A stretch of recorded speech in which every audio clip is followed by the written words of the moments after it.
Ouvrir encore ce matin dans le livre de l'Apocalypse. J'aimerais le partager avec vous ce matin concernant la troisième église, l'église de Pergame.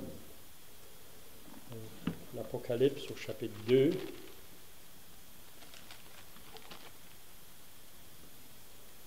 Je vais lire à partir du verset 12.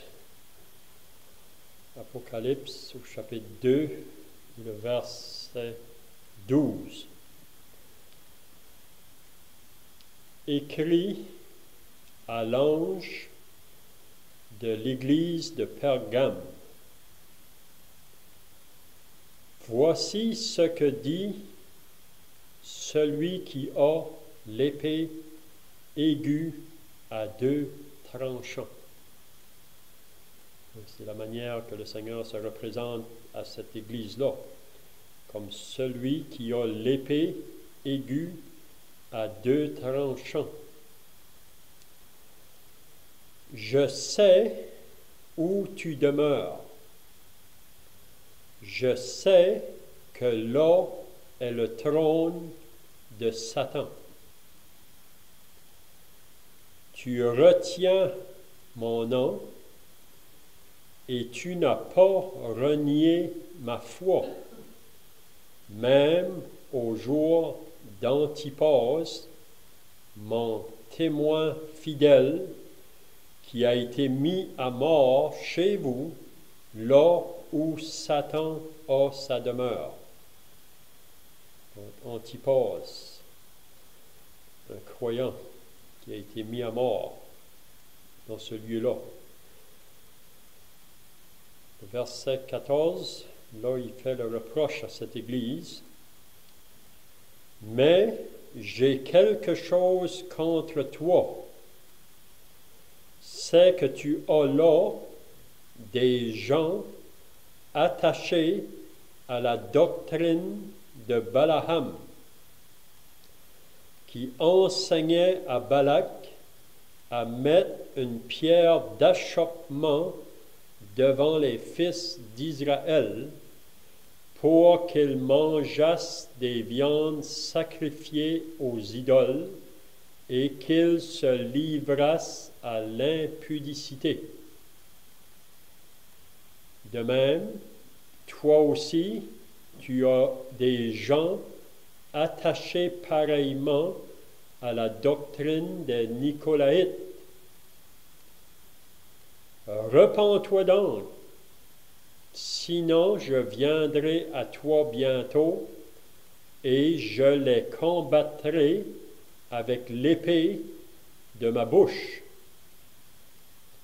Que celui qui a des oreilles entende ce que l'Esprit dit aux églises. À celui qui vaincra, je donnerai de la manne cachée, et je lui donnerai un caillou blanc, et sur ce caillou est écrit un nom nouveau que personne ne connaît, si ce n'est celui qui le reçoit. Donc c'est tout ce qu'on va lire dans la parole de Dieu ce matin, en espérant que le Seigneur va donner l'aide pour donner quelques pensées concernant cette lettre à l'église de Pergame. Donc on a vu dans les semaines passées, concernant ces 7 églises, premièrement on a vu concernant l'église d'Éphèse, puis on sait que à chacune de ces églises, on a dit qu'il faut bien remarquer que le Seigneur a des choses à dire positivement, mais aussi des choses qu'il doit reprendre. Puis on va encore le remarquer, c'est que à 5 églises, le Seigneur a dû reprendre.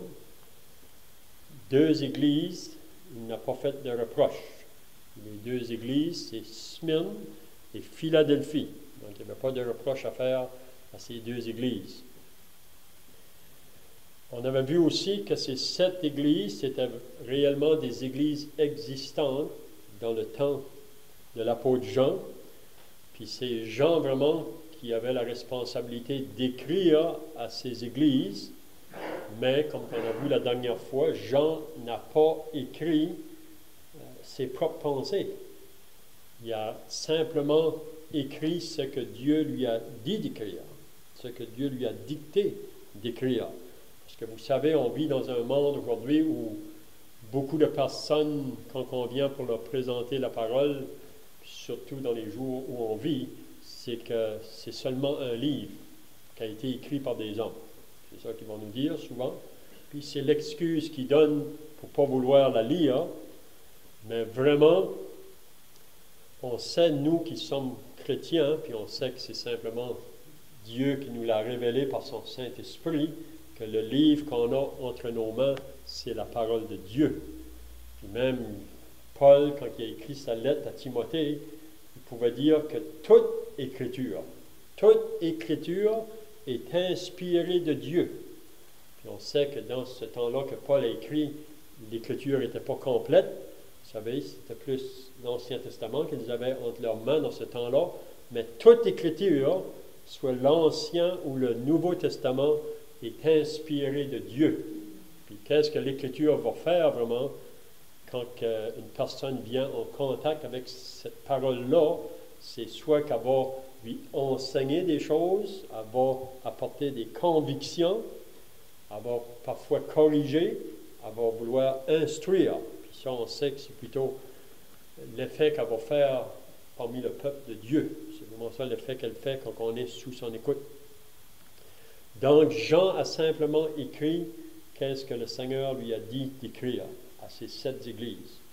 Puis aussi, on a vu que ces 7 églises, il y a des choses positives ou négatives que Dieu doit dire, que Jésus doit leur dire.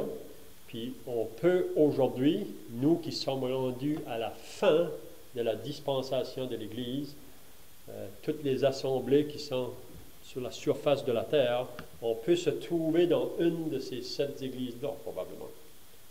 Puis on peut voir que les choses qui se sont passées dans ces églises peuvent encore venir parmi nous aujourd'hui. Donc, on avait vu donc la première église Éphèse, une des reproches que Jésus devait lui faire, c'est que tu as abandonné ton premier amour. Donc, l'église, puis c'est une chose aussi qu'on avait remarqué, ça c'est peut-être 40 ans plus tard que l'église avait été commencée. Donc, c'est que tu as abandonné ton premier amour. L'Église faisait beaucoup d'œuvres, beaucoup de choses que le Seigneur dit de bien envers elle, mais les choses qu'elle fait, c'est plus comme le commencement de l'Église, quand elle a commencé avec l'amour du commencement. Peut-être qu'elle le fait, mais pas avec le même zèle. Donc, c'est ça que l'Église d'Éphèse.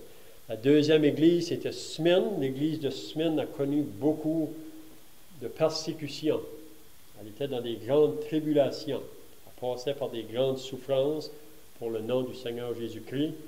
Mais on avait vu aussi que Jésus disait à ces chrétiens-là de Smyrne, ne crains pas ce que tu vas souffrir.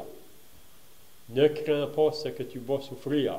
Elle souffrait, mais elle va encore continuer à souffrir, mais ne crains pas, parce que le Seigneur a une bénédiction spéciale pour ceux qui vont souffrir pour son nom. Vous savez. Puis, naturellement, on veut détourner la souffrance, fuir, mais ne crains pas. Donc, maintenant, on arrive à l'église de Pergame. Écrit à l'ange de l'église de Pergame. Donc, ça, c'est une autre église existante dans le temps de l'apôtre Jean. Puis, on dit que Pergame veut dire hauteur ou élévation. Puis, on dit que l'église de Pergame était construite vraiment, pas l'église, mais vraiment la ville de Pergame était construite comme sur un lieu élevé. Élevé. Donc, écrit à l'ange de l'église de Pergame. Puis on sait qu'à Pergame, d'après certains commentaires, que c'était une ville peut-être d'environ 200 000 habitants. Puis dans cette ville-là de Pergame, il y avait plusieurs temples associés à des dieux, à des faux dieux. Il mentionne surtout 5 temples qui étaient associés à des faux dieux. Donc, beaucoup de gens de cette ville-là étaient associés à ces temples-là. Mais Dieu, dans sa grâce, c'est ça qui est beau vraiment quand on pense à ça, que Dieu, dans sa grâce, à sauver des âmes, des personnes dans cette ville-là pour établir dans ce lieu-là une assemblée pour lui, ou on pourrait dire un chandelier pour lui, parce que chaque église, on avait vu dans les semaines passées qu'ils sont comparés à des chandeliers d'or. Donc, ces chandeliers, c'était quelque chose de très précieux aux yeux de Dieu. Et vraiment, qu'est-ce que Dieu veut pour chaque assemblée, c'est qu'on soit une lumière pour éclairer les gens autour, dans la ville, on peut dire là, à Pergame. Mais on pourrait penser ici, avec une ville tellement associée à des temples d'idoles, que ça aurait été une impossibilité de voir des personnes sauvées dans ce lieu-là. Mais Dieu, vous savez, dans sa grâce, il peut sauver des âmes n'importe où. Puis après qu'il nous sauve, qu'est-ce qu'il veut faire de nous? C'est d'être des témoignages là où on est, là où on est. Puis vraiment, à Pergame, je ne sais pas si vous avez remarqué, mais il dit que c'est là, je sais où tu demeures, je sais que là est le trône de Satan. Donc, un lieu vraiment où Satan était vraiment fort, vous savez, dans ce lieu-là, à cause de ces temples d'idoles autour. Puis ça n'aurait pas dû être facile pour les chrétiens de ce temps-là, dans cette ville-là, parce qu'ils ne voulaient pas s'associer à ces temples d'idoles-là, donc ils devaient connaître beaucoup de persécutions de la part des croyants alentours. Même, on a lu à propos d'Antipase, le témoin fidèle, que lui est mort là. Il est mort à cause de sa foi au Seigneur Jésus-Christ dans cette ville-là. Mais là, le Seigneur se présente à cette ville-là, à cette église-là de Pergame. Il dit, voici ce que dit celui qui a l'épée aiguë à deux tranchants. Donc ici, il se représente comme celui qui a l'épée aiguë à deux tranchants. Donc, vous savez qu'est-ce que c'est, une épée? Mais ici, il nous dit, c'est une épée à deux tranchants. C'est une épée qui est aiguë.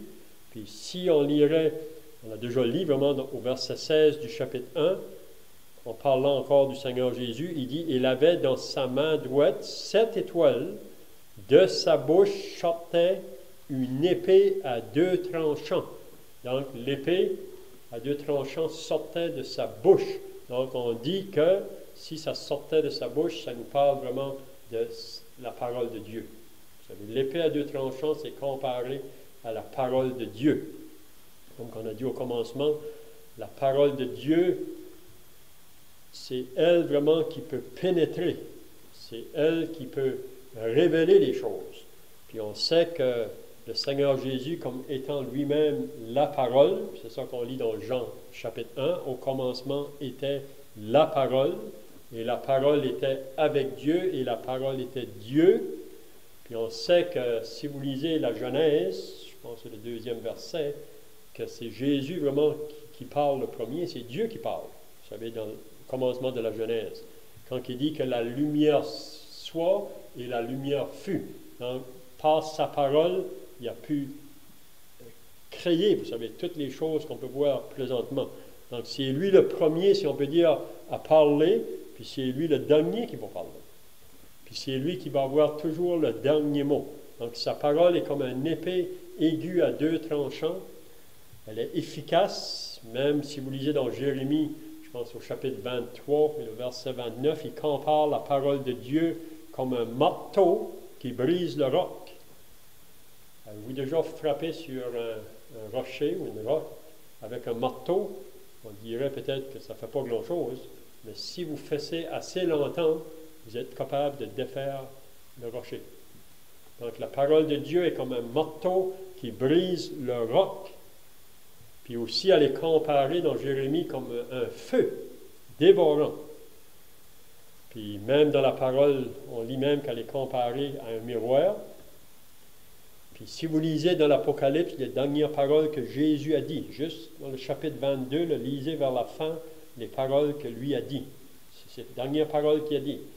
Il a dit, je le déclare à quiconque qui va ajouter quelque chose à ce livre ou retrancher quelque chose à ce livre, son nom sera retranché de l'arbre de vie. Donc, voici celui qui a l'épée aiguë à deux tranchants, celui qui est la parole, puis c'est lui qui a parlé le premier, puis c'est lui qui va avoir le dernier mot. Vous savez, même on vit dans un monde aujourd'hui, vous savez, qui essaye de rejeter ou repousser ce qui concerne Dieu ou la parole, même du Seigneur Jésus, mais à la fin, c'est lui qui va régner sur toutes choses. Donc là, il dit ensuite à cette église-là de Pergame, c'est Jésus qui dit ces choses-là. C'est Jean qui écrit, mais c'est Jésus qui lui dit qu'est-ce qu'il doit écrire à cette église-là. Je sais où tu demeures. Donc, je sais où tu demeures. Toi, l'église de Pergame, je sais où est-ce que tu demeures. Je sais que là est le trône de Satan. Donc, Satan avait comme un siège. Même il y avait un dieu là qui s'appelait le siège de Satan, vraiment, à Pergame. Donc, je sais que là est le trône de Satan, puis on sait bien aujourd'hui que le monde entier est sous la puissance du mal. Donc, partout où il y a une assemblée qui va être établie autour, vous savez, c'est le diable qui règne. C'est le diable qui règne. Donc, je sais que où tu demeures, je sais que là est le trône de Satan, mais c'est beau de voir que les chrétiens à Pergame, même un lieu où Satan était, si on peut dire, dans toutes ses forces, dans toute sa puissance, dans toutes ses craintes qu'il pouvait inculquer au peuple autour de lui, il y avait un peuple là au milieu de cette ville-là, de Pergame. Il dit, tu retiens mon nom. Donc, ce petit groupe de chrétiens-là qui se trouvait à Pergame, je ne sais pas combien de personnes dans l'assemblée, mais ils retenaient le nom du Seigneur Jésus-Christ. Toutes les autres temples avaient leur Dieu, mais les autres, dans leur faiblesse, le seul nom qui les préoccupait, c'était la personne du Seigneur Jésus-Christ, le nom de Jésus. Le nom de Jésus, un nom aujourd'hui où qu'on veut faire taire, vous savez, qu'on ne veut pas entendre.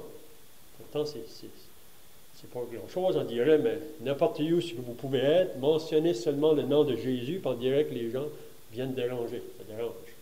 Mais ici, on voit que les chrétiens à Pergame retenaient ce nom-là. Vous savez, là où 2 ou 3 sont réunis en mon nom, je suis là au milieu d'eux. Donc, ils étaient réunis au nom du Seigneur Jésus-Christ dans cette ville-là où ce que Satan avait sa demeure.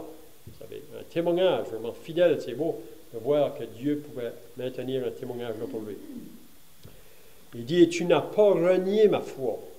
Donc, ces chrétiens-là qui, premièrement, ont mis leur foi dans le sacrifice du Seigneur Jésus pour leur sauver leur âme, mais par la suite, c'est des personnes qui vivent aussi par la foi. Pas seulement qui ont été sauvés par la foi, mais ils vivent cette vie-là, jour après jour, cette vie de foi. Donc, il dit, tu retiens mon nom et tu n'as pas renié ma foi, même au jour d'Antipas. Donc, ça veut dire qu'il y a eu un jour où la persécution probablement a mis forte dans cette ville. Puis l'église de Pergame qui se trouvait là ont connu des persécutions qui ont vu, on dit qu'Antipas était probablement un des anciens de cette église-là. Puis à un moment donné, celui qui était empereur là, peut-être qu'il a fait venir les chrétiens en avant de lui. Puis on dit que ces empereurs-là voulaient que les chrétiens se prosternent même devant eux autres mêmes, puis devant ces dieux-là, ces temples d'idoles-là, mais les chrétiens refusaient. Les chrétiens, vraiment, pour eux, c'était Jésus le Sauveur. C'était lui, leur Dieu. Ils ne voulaient pas se prosterner à d'autres choses. Puis on dit que, probablement, qu'Antipas a été un des choisis, parce qu'on dit que souvent, quand la persécution vient, soit à une assemblée quelconque, souvent, ils vont aller vers ceux qui sont en avant. Souvent, c'est les responsables de l'Église, souvent, qui vont venir pour faire du mal en premier. Donc, Antipas a été prêt à donner sa vie en sacrifice. Il a refusé de se prosterner devant ces dieux qui se trouvaient là à Pergame. Donc, il dit, mon témoin fidèle qui a été mis à mort chez vous, là où Satan a sa demeure. Donc, Satan, vous savez, il ne lâche pas. Puis, on est rendu probablement à la fin de l'histoire de l'Église. Puis on ne sait pas vraiment, nous, avant que le Seigneur revienne, si on ne va pas aussi connaître une certaine persécution. On ne sait pas. Ça pourrait. Vous savez, il y a des chrétiens aujourd'hui dans le monde qui connaissent des persécutions que nous, on ne connaît pas ici. Persécutions physiques. Vous savez, il y a des chrétiens présentement qui sont dans les prisons, qui sont maltraités à cause de leur foi au Seigneur Jésus-Christ. Puis Satan, c'est son but, vous savez, de détruire tout ce qui est de Dieu. Vous savez, il essaie de détruire chacun de nous dans nos vies personnelles, comme un lion rugissant, cherchant qui il dévorera. Donc, s'il peut attaquer ma vie comme chrétien, ça va détruire le témoignage envers les autres, mais encore plus une assemblée. Il est là pour toujours attaquer, vous savez, ou faire du mal, ou essayer de briser l'œuvre de Dieu. Et comment est-ce qu'il va essayer de le faire à Pergame? Là, on voit au verset 14, le verset maintenant qui reprend cette église-là. Puis là, il dit, mais j'ai quelque chose contre toi. Donc, on voit que l'église à Pergame, il y a des choses positives. Les chrétiens restent fidèles dans leur foi. Ils n'ont pas renié le nom du Seigneur Jésus-Christ. Mais il dit, j'ai quelque chose contre toi. Qu'est-ce que c'est qu'il y avait contre cette église-là? C'est que tu as là des gens attachés à la doctrine de Balaam. Donc, dans l'église, à Pergame, il y a des gens qui sont attachés à la doctrine de Balaam, qui enseignait à Balak à mettre une pierre d'achoppement devant les fils d'Israël pour qu'ils mangeassent des viandes sacrifiées aux idoles et qu'ils se livrassent à l'impudicité. Donc, il y a des gens là qui sont attachés à la doctrine de Balaam. Donc, peut-être qu'on se demande qu'est-ce que c'est la doctrine de Balaam. Mais le verset 15, il nous dit aussi, de même, toi aussi, tu as des gens là à Pergame attachés pareillement à la doctrine des Nicolaïtes. Qu'est-ce que c'est la doctrine des Nicolaïtes? Vous savez, les Nicolaïtes, dans l'église d'Éphèse, ils avaient pu les garder cette doctrine-là dehors. Mais ici, à Pergame, cette doctrine-là est pénétrée, vous savez, dans l'assemblée à Pergame. Donc, la doctrine de Balaam et la doctrine des Nicolaïtes. Puis quand on va arriver à l'église de Thyatire, vous allez voir concernant Jézabel qui se dit prophétesse. Puis elle aussi, même le Seigneur dit à cette église-là qu'elle a séduit ses serviteurs en enseignant à manger des viandes sacrifiées aux idoles et à se livrer à la débauche. Puis ces trois doctrines-là, soit de Balaam ou des Nicolaïtes, ou de cette femme Jézabel, son enseignement qu'elle apportait, c'est quelque chose qui se ressemble. Vous savez. Puis Pergame, on dit que c'est vraiment le compromis. Vous savez. Puis le mot Pergame veut dire aussi mariage. Donc, c'est le temps dans la période de l'Église, si on va côté prophétique, où ce que le monde a fait son entrée dans l'Église. Donc, la doctrine de Balaam. On connaît l'histoire de Balaam. Si vous lisez dans les Nombres, chapitre 22, 23, je pense, 24, 25, vous allez lire concernant Balaam, qui se disait prophète, mais Balaam, c'était un faux prophète. Puis on sait que Balak, vous savez, de Moab, quand il voyait ce peuple-là qui venait dans le pays, il a envoyé de ses serviteurs vers Balaam, le prophète, pour venir maudire ce peuple-là. Si vous lisez ça, c'est ça que Balak voulait. Il voulait que Balaam maudisse ce peuple-là, le peuple d'Israël. Puis si vous lisez attentivement, même Balaam, quand les personnes sont venues là en premier pour lui demander de venir, il dit qu'il allait consulter Dieu. On dirait à la surface, ça paraît un homme de Dieu, à la surface. Beaucoup de monde aujourd'hui qui se disent des serviteurs de Dieu, mais à la surface, ça paraît. Il y a des personnes qui n'ont jamais été régénérées. Donc, Balaam a refusé d'aller en premier, mais quand ils sont venus de nouveau, il est parti. Puis c'était au but de l'argent, vous savez. Balaam, c'était l'argent qui l'intéressait. Puis vous savez son histoire. Quand il est parti pour y aller, quand il était sur son âne, à un moment donné, l'âne a voulu arrêter et continuer, parce que l'ange voyait l'ange qui était en avant. Puis à un moment donné, Balaam Ça a venu frustré parce que l'âne ne voulait pas avancer. Mais le problème n'était pas avec l'âne. Le problème était que Dieu voulait préserver Balaam parce qu'il allait dans un mauvais chemin. Puis là, ça nous dit que l'âne s'est écrasé. Puis là, Balaam a commencé à frapper l'âne. Pourquoi est-ce que tu agis de même? Puis l'âne a parlé. Donc l'âne, on pourrait dire, comprenait plus que qu'est-ce que Balaam pouvait comprendre. Mais là, Balaam continue son chemin.